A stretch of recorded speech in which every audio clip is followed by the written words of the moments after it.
350 tapak dan bangunan sekitar ibu kota sudah dikenal pasti untuk senaraikan sebagai titik sejarah untuk tujuan pelancongan. Antaranya yang pasti bangunan Sultan Samad, bangunan-bangunan Baturut ada.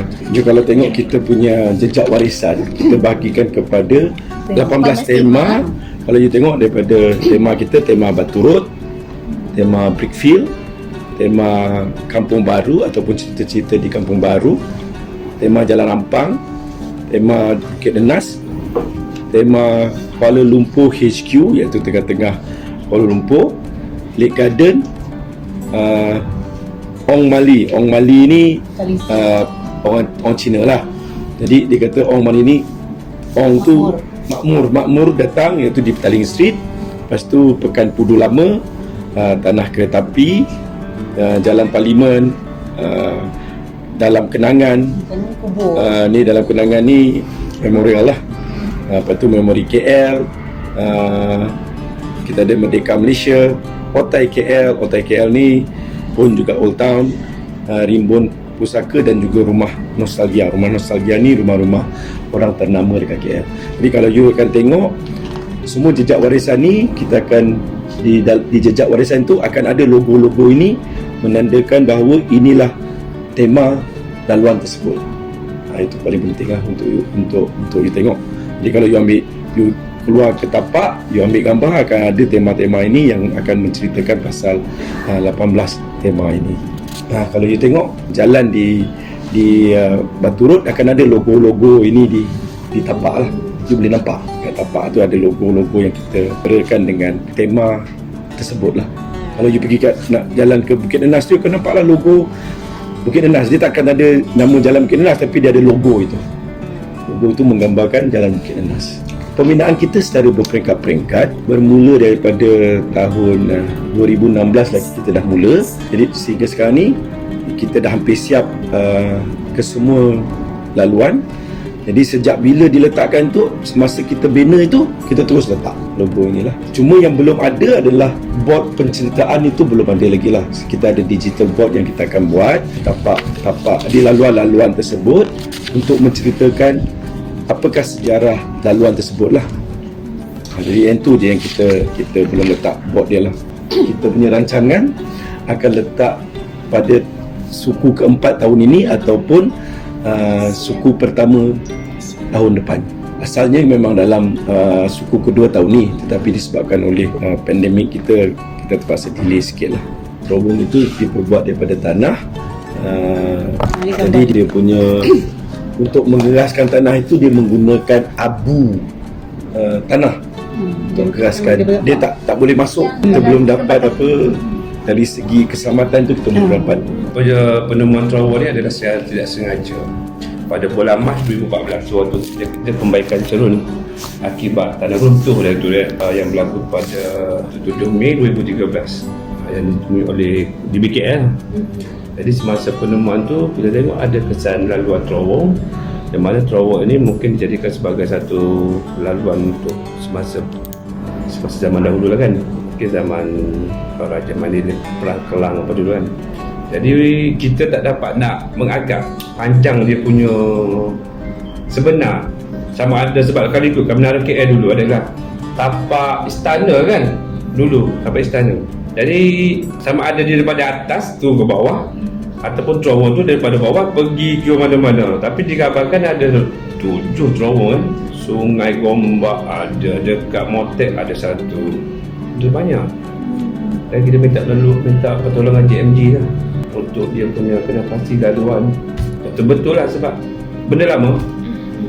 Ikutkan rekod sini 1866 lagi tau. Ni kalau ikutkan, ni adalah catatan daripada Persatuan Sejarah Malaysia, Cawang dengan Selangor. Dia buat kajian kat sini.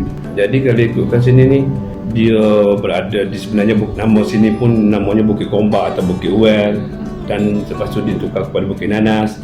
Ada 3 nama. And then dia punya masa tu orang-orang Mandailing orang Kuduran dulu. Lepas tu dia buat kubu dekat Bukit Gombak ni menjadi kubu untuk benteng terakhir Mandailing.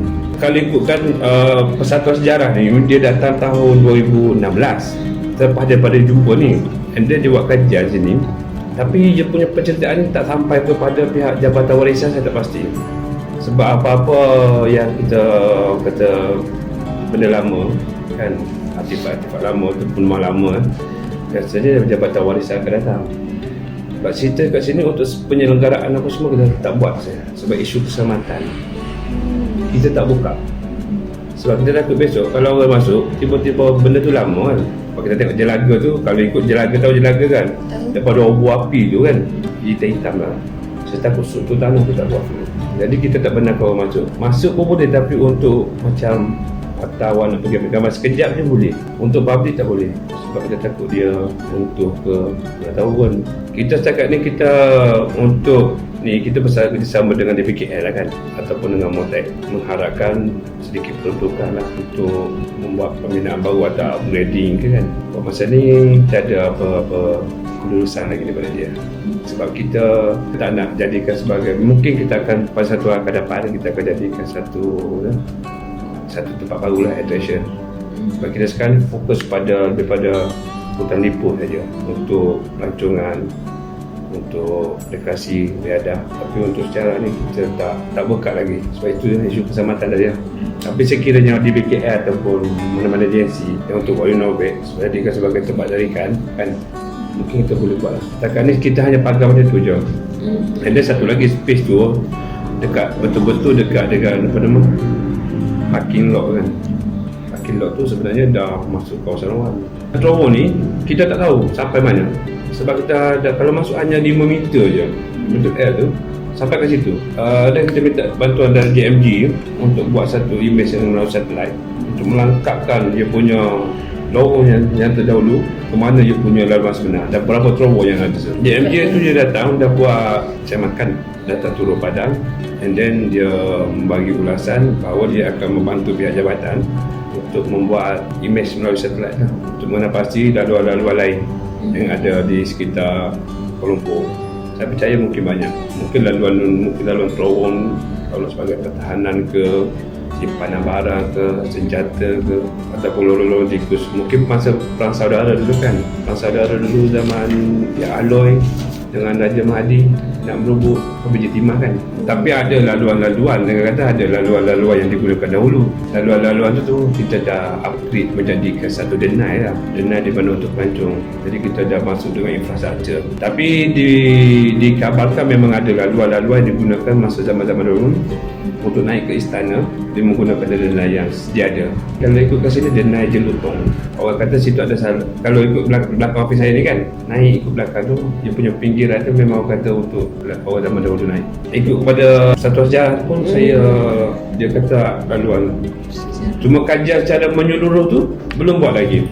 Patut kena ada, kalau boleh mana IPTA ke IPTS ke buat kajian secara menyeluruh untuk dapatkan ni daripada terowong ni, kena pasti laluan gunakan sebagai apa dulu. Tak ada kajian yang menyeluruh. Sebab fokus kita untuk biasa Jabatan Warisan yang kuruskan benda ni. Tapi di Jabatan Warisan dia hanya untuk water kan je, lebih pada pewartaan kawasan-kawasan sejarah. Peruntukan tu dia tak bagi.